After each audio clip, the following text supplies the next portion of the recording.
Welcome to the credits video for Let's Play Clive Barker's Undying. I'm BurningDogFace, and I did it. After all these years, I finally beat the game. I can't even put into words how satisfying that is.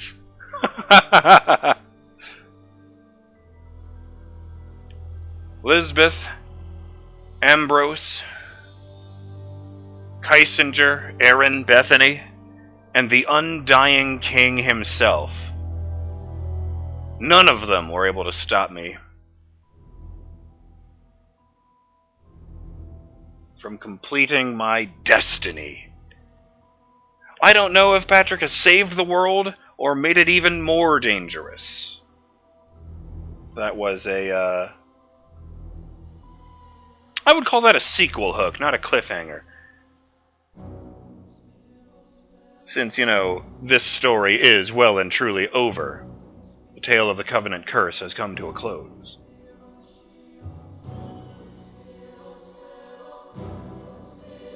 But whether or not EA ever decides to pick this up and create a sequel, or if this is the farthest it will ever go, I don't know.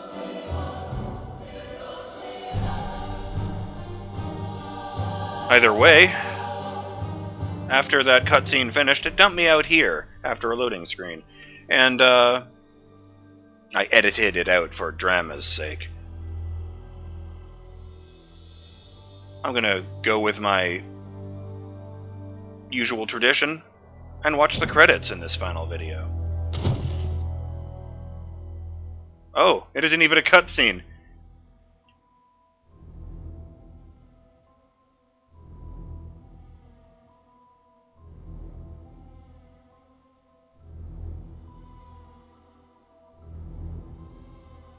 I'm actually glancing over all the names.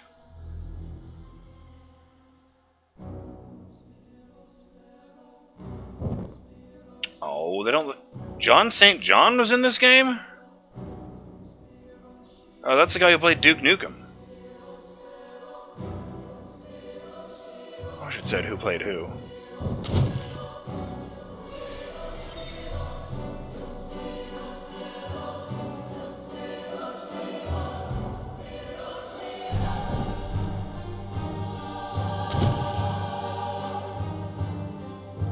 Hang on, I don't actually see a section of the list, the writing. Weird.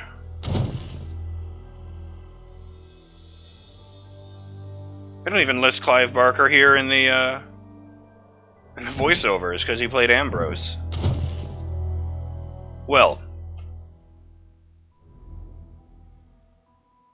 this game can be acquired if you go on good old games, GOG.com. So I guess I will give a recommendation. It's just a bit odd because this game is so old. It's hampered by its age. The graphics aren't nearly as scary as they once were, or maybe it's just because I'm twice as old as I was the first time I played this game. Probably a combination of both, honestly. I do appreciate that for a horror game, it doesn't have any just explicit jump scares. Like a scripted moment where you walk through a thing and it interrupts the gameplay to have something jump out in your face. Whenever anything jumped out at you and screamed at you, it was an actual enemy carrying out its normal AI routines.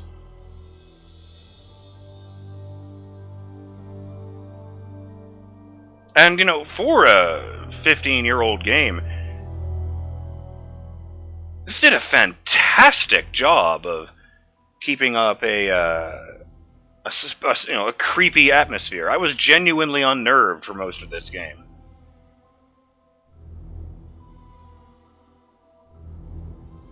I'm a little bit disappointed that the story kind of petered out towards the end, where they didn't even have journal entries after you got to Eternal Autumn.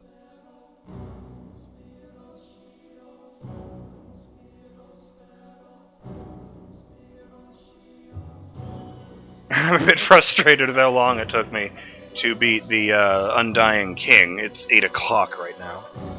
But, you know, the action is really solid. The weapons and spells were actually fairly unique as far as I've seen in games. I mean, there were some pretty straightforward ones like Shield and Haste. But, you know, scrying was really cool, the way you could see things that had happened in the past. I really liked flying in mystical realms. There was Skullstorm was a much more entertaining spell than just, you know, Fireball or whatever you have. Or just giving you a rocket launcher or grenades or something. Although I guess they did give you dynamite.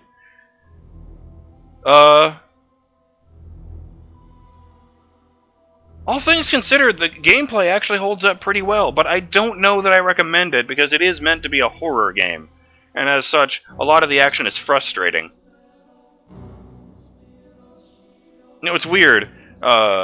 Lisbeth, Aaron, I think Kissinger, and the Undying King were, no, you know what? I think actually Ambrose was the only boss with a weird gimmick. I mean, you know, the Undying King had a pattern, but, you know, once you figured it out, you could replicate it pretty easily. It was just a matter of me staying alive long enough to finish him off.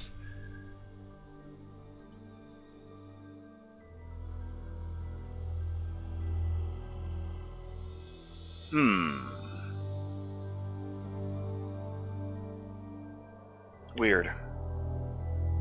Yeah, Ambrose is probably the low point. Spending all that time faffing around trying to beat him.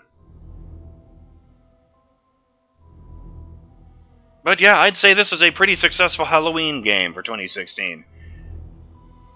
Which is funny because we're like halfway into November now.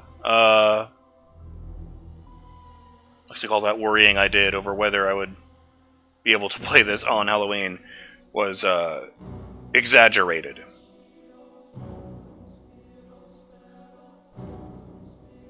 I know it's not a sequel, but, you know, before the writing kind of tapered off at the end, I really did enjoy the storyline.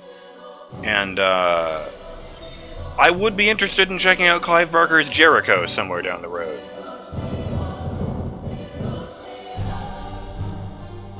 You know, I've had this game almost as long as American McGee's Alice, and I really enjoyed beating it. But man, this is one of the hardest recommendations I've ever done. Okay, if you're looking for a game that will scare the shit out of you, I don't think this is what you're looking for. If you're looking for, you know, a top-notch action game, I don't think this is what you're looking for. But if you're looking for, you know, a creepy experience that will, you know, unsettle you, test your action skills, and, you know, take you to a really wide variety of environments, then if you can put up with a few frustrating design elements that I guess are forgivable given its age, then yeah, I recommend you play Clive Barker's Undying. Otherwise, I hope you've enjoyed coming along for the ride. So yeah, let me do that officially. I'm BurningDogFace, and on behalf of myself, Patrick Galloway, and not Jeremiah Covenant, I thank you for joining me for Let's Play Clive Barker's Undying.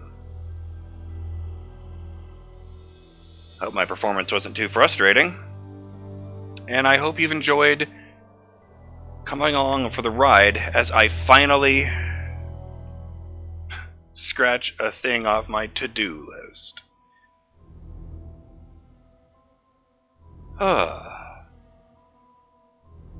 Hope you had fun, guys, and I hope you'll join me for my next video series. Later!